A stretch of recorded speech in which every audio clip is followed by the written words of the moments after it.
হেদায়েতের মালিক আমার আল্লাহ।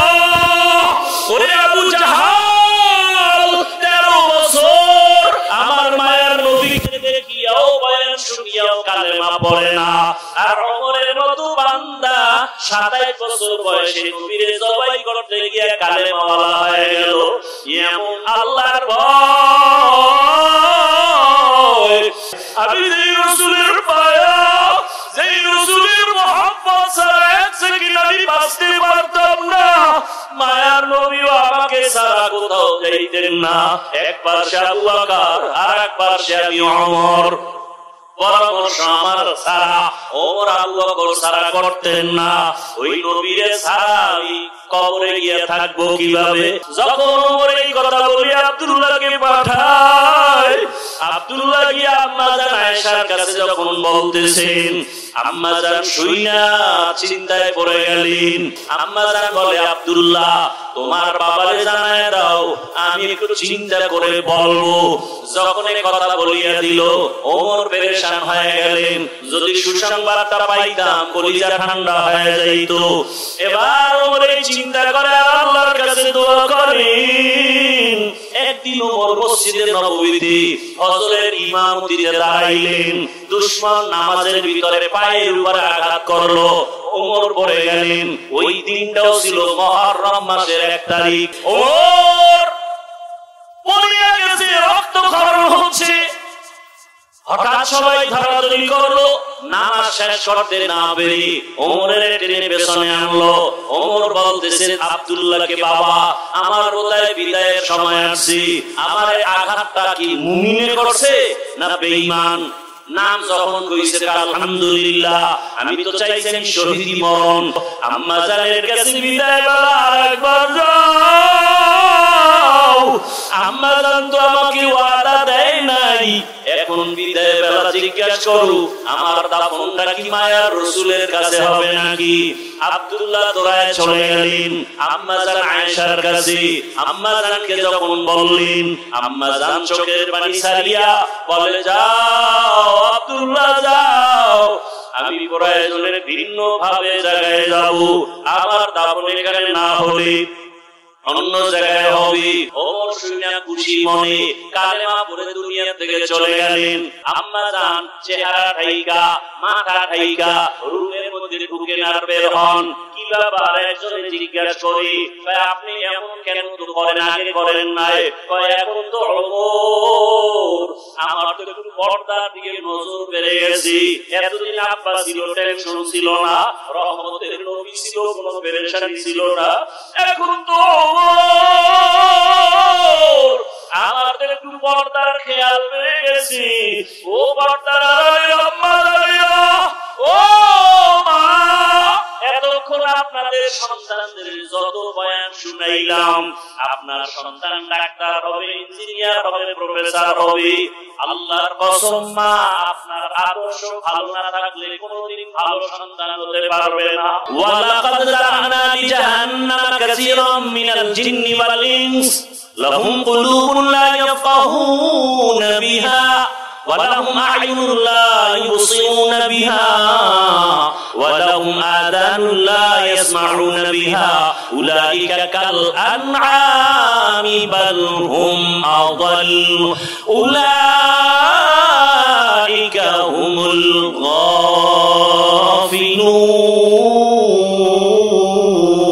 الغافلون كلام زندہ قرآن حکیم حکمت اولا یزانست قدیم। 9 পারা সূরা আরাফ। আল্লাহ বলেন অধিকাংশ মানুষ জাহান্নামে যাবে। কম না বেশি? অধিকাংশ মানুষ। কেন? বলে তাদের আমি কলব দিছি ফিকির করবে, করে না। চোখ দিছি দেখার জন্য দেখে না, কান দিছি শোনার জন্য শুনে না। তাতে কি করে? কষ্টে লাগায় রাখে, কয় না আমি যা দেখতে বলছি চোখ দিয়ে তা দেখবে, কিন্তু দেখে না। চোখ দিয়ে মা বাবা দেখবে, সওয়াব দেখে না। চক্ষু দিয়ে কোরআন তেলাওয়াত করবে, তাকায় তাকায় দেখবে, সওয়াব দেখে না। চক্ষু দিয়ে আলেম দেখবে, দেখে না। চক্ষু দিয়ে আল্লাহ আসমান দিয়ে তাকায় দেখবে, দেখে না। চোখ দিয়া বাইতুল্লাহ তাকায় দেখবে, সওয়াব দেখে না। কি দেখে? ঘুমায় না, সারা রাত মোবাইল হাতে নিয়া কবিরা গুনাহ দেখে, কবিরা গুনাহ দেখে, কবিরা গুনাহ। কি মিথ্যা বললাম? এরে আমার কলিজার যুবক, কয়দিন আর যৌবনের বাহাদুরি করবি? হাতরে বাহাদুরি করার যেই মেয়াদ আল্লাহ দিছেন, মোবাইল দেখে সেই মেয়াদ পর্যন্ত তুই যাইতে পারবি না। কারণ তুই টাইমের আগে যৌবন নষ্ট করে ফেলেছ মোবাইলের গুনাহ করিয়া। কথা ঠিক কি? অতএব তুই আর বিয়ে করিস না, রোজা রাখ। কারণ তুই ঘরে বউ রাখতে পারবি না। আর যেই বউ তোর সাথে কোরআনের ওয়াদা দেয়, মনে করবি বউর ওয়াদাও সঠিক না। তোর সাথে যদি কসম খায় যে তোমার সারা বাঁচব না, আমি একটা ধরে বলি তোর যে ওয়াদা দিল মাইয়া কয় নাম্বার সিরিয়াল, ওটা আমি কেমনে নেব? আমি বললাম তোর সিরিয়াল যত, ওই মাইয়ার সিরিয়াল তত। তুই যদি দুই মাইয়ার চরিত্র নষ্ট করে তৃতীয় মাইয়ার সাথে কোরআনের ওয়াদা করো, ওই মাইয়াও দুই পুরুষের চরিত্র নষ্ট করে 3 নাম্বার ধরে ধরেছে। তোরে রাস্তার ফকির বানায়া জাল মিটাবে, কত ধানে কত চাল। আল্লাহ হেদায়েত দান করুন। মা ছাড়বে, বাপ ছাড়বে, মোবাইল ছাড়বে না। কি আল্লাহ মোবাইলের গুনাহ থেকে হেফাজত করেন। এই মোবাইল কি নষ্ট করে না বলো তো? তোমরা তো অনেক দামি মানুষ, বুঝদার মানুষ, আমার জ্ঞান কম। বলো তো মোবাইল কি নষ্ট করেনি? তোমার বডি সব শেষ, চোখের পাওয়ার শেষ, কানের পাওয়ার শেষ, হাড় দুর্বল, কিডনি দুর্বল, চরিত্র নাই, লেখাপড়া নাই, মা বাবার সাথে আদব নাই, সব বেয়াদবি। সবই মূল কারণ মোবাইল। আল্লাহ হেদায়েত দান করুন। রহমতের নবীর আদর্শের উত্তম, মক্কার চরিত্রহীন মানুষ এত খারাপ, অথচ মক্কা কত দামি ঘর। ইন্না আউয়ালা বাইতিন উযিআ লিন-নাস লাল্লাযী বিবারাকাতা মুবারাকাও ওয়া হুদা, মুবারাকাও ওয়া হুদান লিল আলামিন।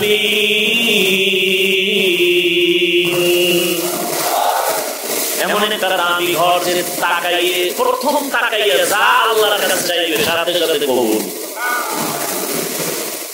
কেমন এক ঘর বাইতুল্লাহ, যে বাইতুল্লাহর সীমানায় কোন মুমিন ঢুকিয়া একবার বলবে আল্লাহ, 1,00,000 বার আল্লাহ বলার সওয়াব। কিয়ামত পর্যন্ত এই বাইতুল্লাহর এরিয়ার মধ্যে সীমানায় কোনো বেঈমান ঢুকতে পারবে না।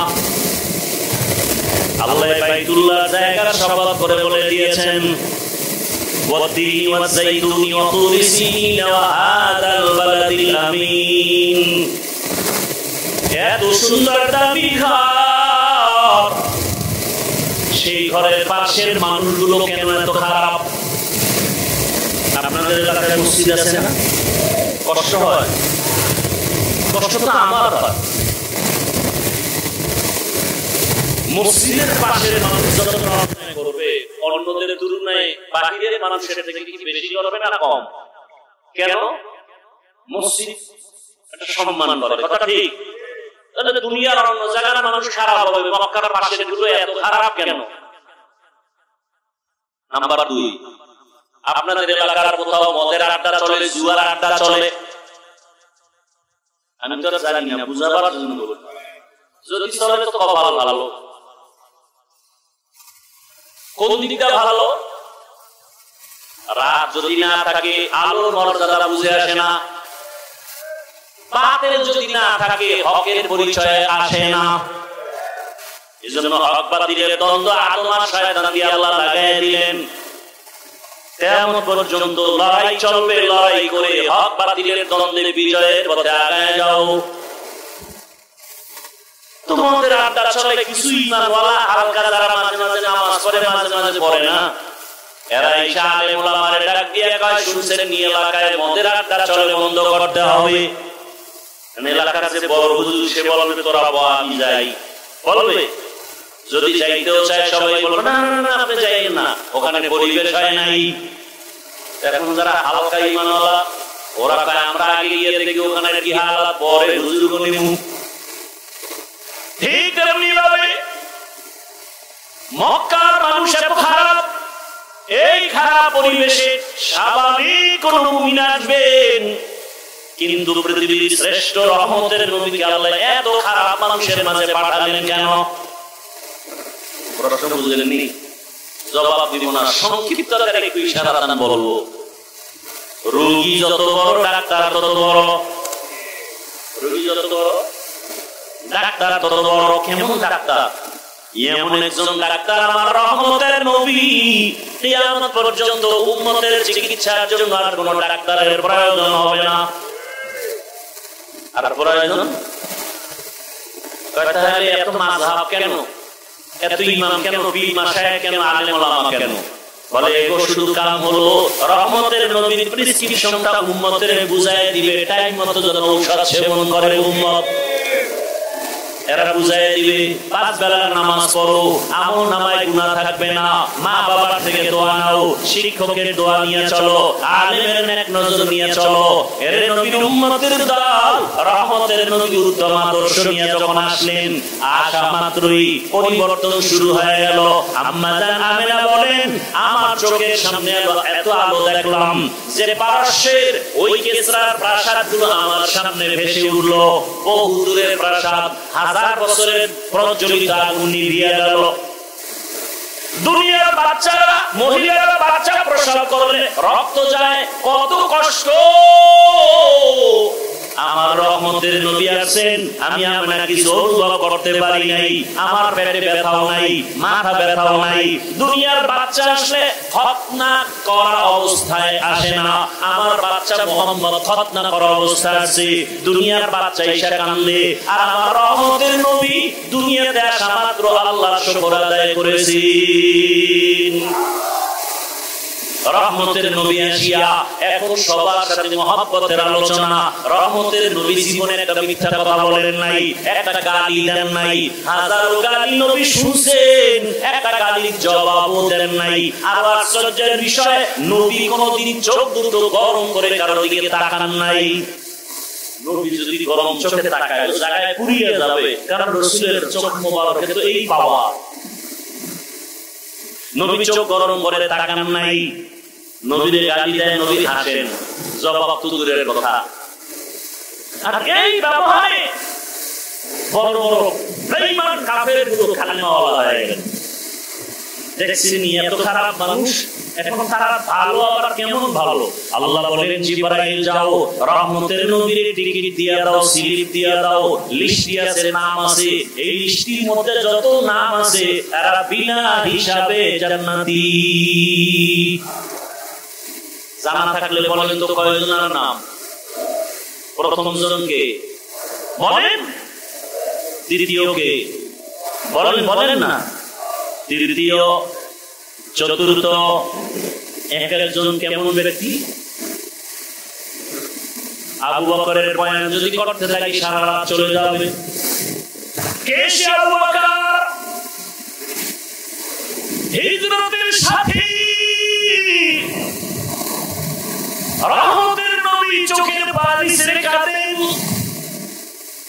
আর আল্লাহকে বলেন, হে মালিক, আবু বকর শুধু আমার সাথে মদিনায় যাবে না, আবু বকরের সফর আমার সাথে আজকে শুরু, জান্নাতের ভেতর পর্যন্ত চলবে।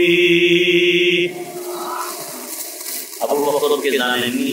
আল্লাহ নবীর সালাম দিয়ে জিবরাইলের পাঠায়, আজকে আল্লাহ জিবরাইলের দিয়ে কয় পাঠায়, কয় যাও আজকে আবু বকরকে আমার পক্ষ থেকে স্পেশাল সালাম। কে সালাম দিয়েছেন? আল্লাহ নিজে সালাম দিয়েছেন, সে আবু বকর। কিন্তু তাদের ইতিহাস পড়েন, 4 খলিফার জীবনী লেখা গুগলে সার্চ দেন, সব চলে আসে। আবু বকরের ইতিহাস যদি বইলে দেখেন ফলাফল কি পাবেন? সারা জীবন কান্না কান্না কান্না। ওমর ফারুকের ইতিহাস যদি পড়েন ফলাফল বেরিয়ে আসবে কান্না কান্না কান্না। ওসমান জিন নুরাইনের ইতিহাস পড়বেন, ফলাফল বেরিয়ে আসবে কান্না। হযরত আলীর জিন্দেগি ভর কান্না। জান্নাতের টিকিট পাইয়া চোখের পানি ছেড়ে কান্নার আওয়াজ। আল্লাহর আযাবের প্রতি এত ভয়। যুবক বাবারা বলো, এই কোরআনে কি জান্নাতের বয়ান আছে, জাহান্নামের বয়ান আছে? এগুলো বুঝি একটু একটু মিথ্যা? হ্যাঁ, কে জান্নাতে যাবে, কে জাহান্নামে যাবে? আল্লাহ পাক তাও বলেছেন, ইন্নাল আবরারা লাফি নাঈম ওয়া ইন্নাল ফুজ্জারা লাফি জাহিম। নেক আমলওয়ালারা জান্নাতের পথিক, গুনাহ যারা করবে তারা জাহান্নামের পথিক। বানায় বলতেছি? আচ্ছা বলো তো বাবা, এই বয়ানগুলো আমরা না করলে প্রফেসররা করবে, ডাক্তার করবে, নেতা খাতারা করবে। রহমতের নবী যখন জাহান্নামের আয়াত পড়তেন, বয়ান তো পরের কথা, এখন যাও না গেলে মোবাইলে বের করো, ইউটিউবে সার্চ দাও কোরআন তেলাওয়াত, মক্কা মদিনার তেলাওয়াত শুনো, দেখবা ইমামও কাঁদে, মুক্তাদিরাও কাঁদে, শুধু আয়াত শুনে শুনে। জাহান্নামের আয়াতগুলো তেলাওয়াত করলে যদি কান্না হয়, আর ওই আয়াতের তরজমাগুলো যদি বুঝাইতে থাকি জাহান্নামটা কেমন, কোন গুনাহগারের জন্য আল্লাহ জাহান্নাম বানাইছেন, এগুলো যদি বয়ান করি, এক পর্যায়ে গুনাহগারের কলিজার মধ্যে আঘাত আসতে আসতে ওই বান্দা পাগলের মতো হয়ে যাবে। দুনিয়ার গরম সহ্য করতে পারি না, জাহান্নামের গরম কেমনে সহ্য করব? দুনিয়াতে মশার কামড় সইতে পারি না, জাহান্নামের আযাব কেমনে সহ্য করব? এইভাবে শুনতে শুনতে দিল নরম, যত ভয় আসবে তত গুনাহ ছাড়া সহজ হবে। নেক আমলওয়ালাদের জন্য জান্নাত, গুনাহগারের জন্য জাহান্নাম। জান্নাতটা কেমন আরামের ঘর আল্লাহ তাও বয়ান করেছেন, জান্নাতিন তাজরি মিন তাহতিহাল আনহার খালিদিনা ফিহা। জান্নাত এমন এক আরামের ঘর যেখানে অশান্তি বলতে কিছু নাই, শুধু শান্তি। দুধের নহর, মধুর নহর, ঝর্ণা থাকবে কত সুন্দর। জান্নাতে ঢুকলে কোনোদিন বাথরুম হবে না, কোন যুবক যুবতী সুন্দরী সুন্দর থাকবে, কালো হবে না, জীবনে কোনো পুরুষের দাড়ি উঠবে না। জান্নাতীরা জান্নাতে ঢুকবে, ওখানে অশান্তির কিছুই থাকবে না। স্বর্ণের বিছানা, স্বর্ণের পেয়ালা, মখমলের চাদর, এত সুন্দর জান্নাত কারা পাবে? কারা? নেক আমলওয়ালারা। আর গুনাহগারেরা জাহান্নাম পাবে কেমন আল্লাহ তাও বয়ান করেছেন, ওয়াইলুল লিকুল্লি হুমাযাতিল। আছে না নাই? আল্লাহ কয়, যারা মানুষের দোষ চর্চা করো, ফেসবুকে গীবত করো, অমুকের বিরুদ্ধে লেখো, আবার বইয়া চায়ের দোকানে গীবত করো, কবিরা গুনাহ করো, এদেরকে আল্লাহ বলেন ওয়াইলুল লিকুল্লি হুমাযাতিল লুমাযা। ওয়াইল জাহান্নামের একটা স্তরের নাম, ভয়ঙ্কর একটা স্তর জাহান্নামের ওয়াইল। এত মারাত্মক ওয়াইল নামক জাহান্নাম। আল্লাহ কয়, যারা মানুষের বিরোধিতা করে, গীবত করে, তাদের জন্য ওয়াইল নামক জাহান্নাম। হুমাযাতিল লুমাযা, যারা মানুষের অপমান করে, বানায় বানায় দোষ দেয়, এদের জন্য ওয়াইল নামক জাহান্নাম। ওয়াইলুল লিকুল্লি হুমাযাতিল লুমাযা। এরপরে কি? الذي جمع مالا وعددا يحسب أن ماله أخلدا كلا لينبذن في الحطمة। আর একটা জাহান্নামের নাম কি? হুতামা। কেমন হুতামা আল্লাহ নিজেই বলে, রাসূল জানেননি। ওমা আদরাকা মাল হুতামা। জাহান্নামটা কেমন হুতামা জানেননি? হুতামা নামক জাহান্নাম আল্লাহ নিজে বলেন নারুল্লাহিল মুকাদা। বাবা বাংলা তরজমাগুলো বইরা বইরা মাঝে মাঝে দেখো, আরাইতাল্লাযী ইউকাযযিবু বিদ্দীন ফাযালিকাল্লাযী ইয়াদউল ইয়াতীম।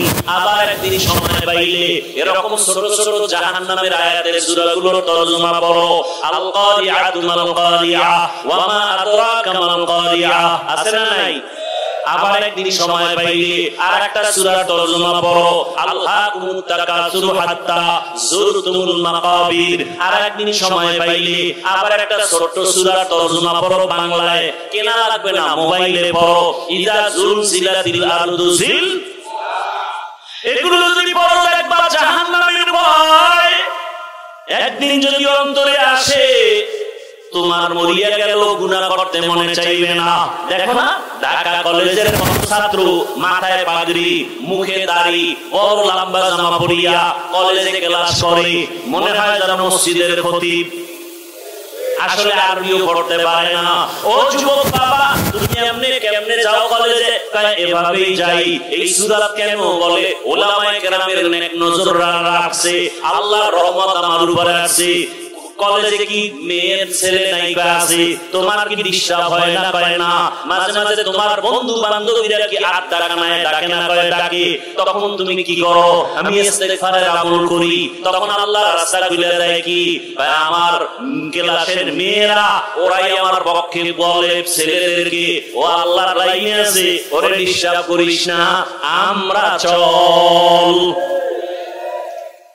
ও যুবক, সারা রাত ওয়াজের দরকার নাই, ভালো করে বুঝো। আমি সারা বাংলাদেশে বলি, যুবক স্কুল ছাড়বা না, কলেজ ছাড়বা না, লেখাপড়া ছাড়বা না। আমি দোয়া করে যাই, আমার দোয়া কবুল হবে না, তবে এখানে বহু আল্লাহর বান্দা আছে, কারণ না কারণ আমিন কবুল হবে বলে আশা করি। সবাই যদি আমিন বলে কবুল হবে, ওই দোয়ার নিয়তে বলি। দোয়া করে গেলাম যুবক, তোমার জন্য ডাক্তার হও, ইঞ্জিনিয়ার হও, প্রফেসর হও, তুমি একজন এসপি হও, ডিসি হও, এমপি হও, মন্ত্রী হও, তবে দাবি আমার একটা, বেয়াদব হইও না। তোমার ব্যবহারে কোনদিন যেন মা বাবা কষ্ট না পায়, তোমার আচরণে কোনদিন যেন শিক্ষক কষ্ট না পায়, উলামায়ে কেরাম যেন মনে কষ্ট না পায়। কারণ তোমার জীবনের সফলতার জন্য এই তিন ব্যক্তি তোমার মূল চাবি। মা বাবার বরদোয়া লাগলে খোদার কসম মরার আগে তুই পঙ্গু হয়ে যাবি। শিক্ষকের মনে যদি কষ্ট দাও, লেখাপড়ার জগৎ থেকে তুই হারিয়ে যাবি, জ্ঞান কিছু থাকবে না, বুদ্ধি থাকবে না। উলামায়ে কেরামের সাথে যদি বেয়াদবি করো, চরিত্র জীবনে তোর সংশোধন হবে না। বুঝাইয়া বললাম, হেদায়েতের মালিক আমার আল্লাহ। ওরে আবু জাহাল, 13 বছর আমার মায়ের নবীকে দেখিয়াও বয়ান শুনিয়াও কালেমা পড়ে না। আর ওমরের মতো বান্দা 27 বছর বয়সে নবীরে জবাই করতে গিয়ে কালেমাওয়ালা হয়ে গেল। এমন আল্লাহর ভয় ওমর এত ভয় পাইয়া ইন্তেকালের কিছুদিন আগে ছেলের নাম আব্দুল্লাহ, আব্দুল্লাহর ডাইকা কান্না করে, ডাক দিয়া কয়, আব্দুল্লাহ মনে হয় বেশি দিন বাঁচবো না, তবে আমি দুইটা দোয়া সব সময় করেছি, আমার মরণটা যেন রাসূলের শহরে হয় আর দাফনটা যেন রাসূলের পাশে হয়। কিন্তু আবু বকর চলে গেছেন, আমার মায়ের নবীও চলে গেছেন, এখন পাশে তো আয়েশার রুম। আয়েশা যদি অনুমতি না দেয় আমার উপায় নাই, রাসূলের পাশে যেতে পারবো না, কারণ আয়েশার হুজরা সেখানে তার স্বামী রাসূল আছেন, তার বাবা আবু বকর। আয়েশা যদি অনুমতি না দেয় আমি রাসূলের পাশে যেতে পারবো না। কিন্তু আমার মনে চায় আমি যেই রাসূলের পায়া, যেই রাসূলের মুহাব্বত ছাড়া এক সেকেন্ড আমি বাঁচতে পারতাম না। মায়ার নবীও আমাকে ছাড়া কোথাও যাইতেন না। এক পাশে আবু বকর আর এক পাশে আমি ওমর। পরামর্শ আমার ছাড়া ওমর আবু বকর ছাড়া করতেন না। ওই নবীরে ছাড়া আমি কবরে গিয়ে থাকবো কিভাবে? আব্দুল্লাহ আমার মনের ব্যথাটা আম্মাজানকে একটু বল। আম্মাজান কি জবাব দেয় আমাকে সে শোনা। যখন ওমর এই কথা বলি আব্দুল্লাহকে পাঠায়, আব্দুল্লাহ গিয়ে আম্মাজান আয়েশার কাছে যখন বলতেছেন, আম্মাজান শুইনা চিন্তায় পড়ে গেলেন যে এখন তো আমি একটু খোলামেলা চলি, কারণ আমার স্বামী রাসূল নিচে আর আমার বাবা জান আবু বকর। ওমর যদি আসে সে তো ভিন পুরুষ, আমার হুজুরে আসলে আমি কোথায় যাব, কেমনে চলবো? তখন তো আমার চলাফেরা একটু হিসাব করতে হবে। আম্মাজান বলে, আব্দুল্লাহ তোমার বাবারে জানায় দাও, আমি একটু চিন্তা করে বলবো। যখন এই কথা বলিয়া দিল ওমর পেরেশান হয়ে গেলেন। যদি সুসংবাদটা পাইতাম কলিজা ঠান্ডা হয়ে যাইত। এবার ওমর এই চিন্তা করে আল্লাহর কাছে দোয়া করেন, দিন ওমর মসজিদে নববীতে ফজরের ইমামতিতে দাঁড়াইলেন। দুশমন নামাজের ভিতরে পায়ের উপরে আঘাত করলো, ওমর পড়ে গেলেন। ওই দিনটাও ছিল মুহররম মাসের 1 তারিখ। কি মুহররমের 1 তারিখ ছিল। শাহাদাতে হুসাইনের আলোচনা হয়, ওমরের শাহাদাত মুহররমে আলোচনা হয় না কেন? খবর নাই, জাতির আবেগে তোরায় বিবেক দুর্বল হয়ে গেছে। ওমর পড়ে গেছে, রক্তক্ষরণ হচ্ছে। হঠাৎ সবাই ধরাধরি করলো, নামাজ শেষ করতে না পেরে ওমরের টেনে পেছনে আনলো। ওমর বলতেছে আব্দুল্লাহকে, বাবা আমার বোধহয় বিদায়ের সময় আসছে, আমার আঘাতটা কি মুমিনে করছে না বেঈমান? নাম যখন কইছে আলহামদুলিল্লাহ, আমি তো চাইছিলাম শহীদি মরণ। বেঈমানের আঘাত যখন আসে আমার মরণটা তো শহীদ, কিন্তু আমার মনে একটা দুঃখ, আম্মা জানের কাছে বিদায় বেলা আরেকবার যাও। আম্মা জান তো আমাকে ওয়াদা দেয় নাই, এখন বিদায় বেলা জিজ্ঞাসা করু আমার দাফনটা কি মায়ার রাসূলের কাছে হবে নাকি? আব্দুল্লাহ দৌড়ায় চলে গেলেন আম্মা জান আয়েশার কাছে। আম্মা জানকে যখন বললেন, আম্মা জান চোখের পানি ছাড়িয়া বলে, যাও আব্দুল্লাহ যাও, আমি প্রয়োজনের ভিন্ন ভাবে জায়গায় যাব, আমার দাফন এখানে না হলে অন্য জায়গায় হবে। তবে ওমরের দাবি আমি পূরণ করে নিলাম। ওমর শুনে খুশি মনে কালেমা পড়ে দুনিয়া থেকে চলে গেলেন। রাসূলের পাশে দাফন। এতদিন বাবা ছিলেন আর রহমতের নবী আম্মা জান আয়েশা একটু খোলামেলা চলতেছেন রুমে। যখন ওমরের দাফন হয়ে গেল, এখন আম্মা জান চেহারা ঢাইকা মাথা ঢাইকা রুমের মধ্যে ঢুকে আর বের হন। কি ব্যাপার? একজনে জিজ্ঞাসা করে, আপনি এমন কেন তো করেন, আগে করেন নাই? এখন তো ওমর, আমার তো একটু পর্দার দিকে নজর বেড়ে গেছি। এতদিন আব্বা ছিল, টেনশন ছিল না, রহমতের নবী ছিল, কোনো পেরেশানি ছিল না। এখন তো ওমর, আমার তো একটু পর্দার খেয়াল বেড়ে গেছি। ও পর্দার আম্মা জানিয়া, ও মা, এতক্ষণ আপনাদের সন্তানদের যত বয়ান শুনাইলাম, আপনার সন্তান ডাক্তার হবে, ইঞ্জিনিয়ার হবে, প্রফেসর হবে, আল্লাহর কসম মা, আপনার আদর্শ ভালো না থাকলে কোনোদিন ভালো সন্তান হতে পারবে না। আমি দাবি একটা করেছি, সন্তান যেন বেয়াদব না হয়, তার আচরণে কোনো মা বাপ যেন কষ্ট না পায়। সন্তান ডাক্তার হবে, তবে তার আচরণ যেন খারাপ না হয়।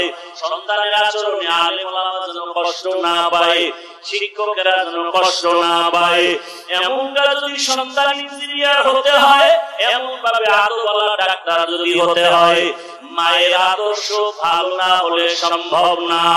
এ আম্মা জান, আপনাকে আল্লাহ এত সম্মান দান করেছেন। রহমতের নবী আসিয়া 25 বছর বয়সী যৌবনে বিধবা নারী আম্মা জান খাদিজাকে বিবাহ করলেন। দুইজন স্বামী বিদায়ের পরে রাসূল আসলেন, সন্তান আগে হয়ে গেল। এ নবীর উম্মতের দল, আল্লাহ এত মর্যাদা আপনাদের বাড়ায় দিলেন রাসূলের মাধ্যমে।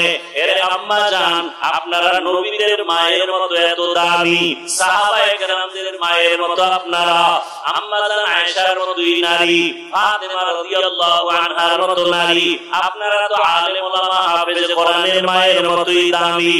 এর আম্মা জান, আপনার মতো কত মা এই এলাকায় এখনো আছে, বেপরদায় চলে না, মোবাইলে সময় নষ্ট করে না, স্বামীর মাল হেফাজত করে, খেয়ানত করে না।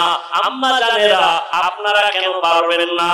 মনে কি চায় না একটা ভালো বাপ সন্তানের মা হবেন, ভালো আদর্শবান ইঞ্জিনিয়ার সন্তানের মা হবেন, একজন ভালো সন্তানের মা হইয়া অন্ধকার কবরে যাবেন, আপনার স্বামীর নেক দোয়া নিয়ে কবরে যাবেন।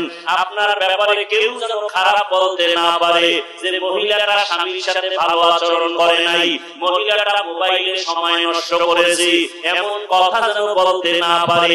মনটাকে বুঝাইয়া একটু তওবা কি করতে পারবেন না?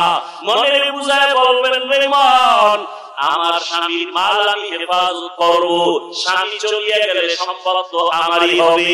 সন্তান যদি চিন্তা করে বাবায় মারা গেলে সম্পদ তো আমার হবে, এই চিন্তা যে সন্তান করবে, ওই সন্তান বাবার মালের খেয়াল করবে না, গুনার পথে বাবার মাল খরচ করবে না। ও যুবক বাবারা, তোমার মতো যুবক তাকায় দেখো, স্কুলে পড়ে, কলেজে পড়ে, চাকরি করে, ব্যবসা করে, র্যাব আর্মি পুলিশ বিডিআরের চাকরি করে, 5 ওয়াক্ত নামাজি, তুমি কেন পারো না? রাস্তায় গাড়ি চালায়, নদীতে মাছ ধরে, জমিনে কাজ করে, 5 ওয়াক্ত নামাজি। তোমার মতো যুবক জেনারেল লাইনে থাকিয়া যদি নবীর আদর্শ মানিয়ে চলে, তুমি কেন পারবা না? আমি কিন্তু আবার বলছি, আমি কিন্তু একবার বলি না চরমনাই যাও, উজানি যাও, পীরের কাছে যাও, তাবলীগে যাও, কওমি মাদ্রাসায় যাও। আমি কিন্তু উল্টা বলছি, ডাক্তার হও, ইঞ্জিনিয়ার হও, প্রফেসর হও, চাকরিজীবী হও, র্যাব আর্মি হও, কোনো বাধা নাই, এমপি মন্ত্রী হও, দাবি একটা, বেয়াদব হইবা না। তার মানে বলে দিছি, মা বাবা তোমার সম্পদ, বেয়াদবি করলে মরার আগে ধ্বংস। তার মানে মরবা না, ভুগতে ভুগতে কষ্ট পাইয়া পাইয়া জুতার বাড়ি, জায়গায় জায়গায় বেইজ্জতি, শিক্ষকের সাথে বেয়াদবি করবা না। কারণ তোমার জীবন সফলতার তিনি একটা চাবি। শিক্ষক আমাকে এখানে বসাইছে, আমার আব্বা আম্মা শুধু দোয়া করছে, কিন্তু আমার বয়ান শিখাইছে আমার শিক্ষকেরা, ঠিক নেই? আমার কলম দিয়া দস্তখত আমার মায়ে শিখায় নাই, আব্বা শিখায় নাই, শিক্ষক আমাকে শিখাইছে। আমি আরবি কথা বলি, তেলাওয়াত করি, আমি বাংলা কথা বলি, আমি ইংলিশে কথা বলি, সব আমার শিক্ষকের অবদান, ঠিক নেই? অতএব শিক্ষকের সাথে বেয়াদবি করা যাবে না। উলামায়ে কেরামের সংস্রব পাইয়া আলেম উলামা আল্লাহ ওয়ালাদের নেক নজর পাইছি, যে কারণে বয়ানের মধ্যে টাকা দেওয়া হবে না, খানা দেওয়া হবে না। দীর্ঘ রাত পর্যন্ত তোমরা এখানে বসে আছো যুবক বাবা, খানাও দেওয়া হবে না, টাকাও দেওয়া হবে না।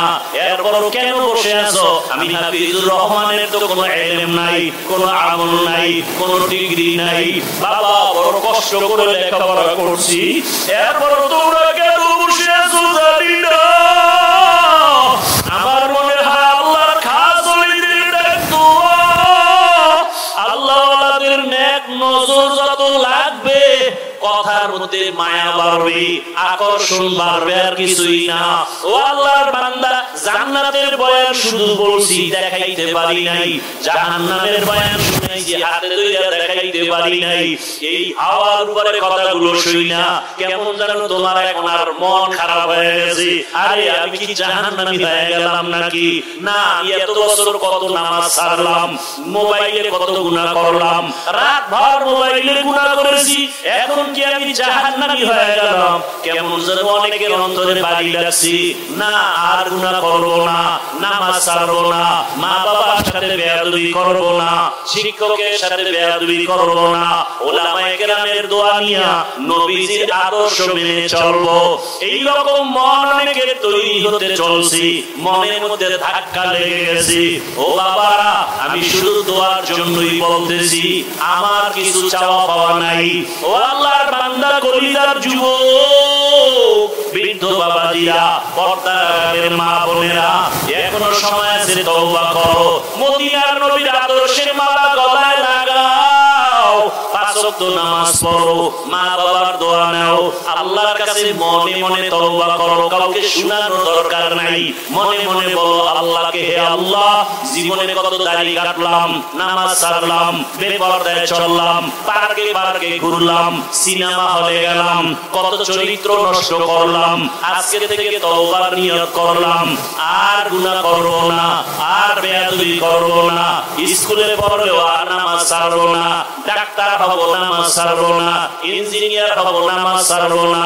আল্লাহর মহব্বত নিয়ে ওমরের মতো যদি মেজাজ নিয়ে বসো, গুনাহ অবস্থায় তওবা যদি করতে পারো, মুনাফিকি যদি না থাকে, জীবনে তোমার আমার মতো যুবক যদি স্কুল কলেজে জেনারেল লাইনে থাকিয়া নবীর আদর্শ মতে নামাজ পড়ে, আমি তুমি কেন পারবো না, এই কথাটা মনে ঢুকাইয়া তওবার নিয়ত যদি করতে পারো, খাঁটি ভাবে মুনাফিকি না থাকে, খাঁটি তওবার নিয়ত যদি থাকে, দুটো হাত আমার আল্লাহকে দেখাইয়া দাও।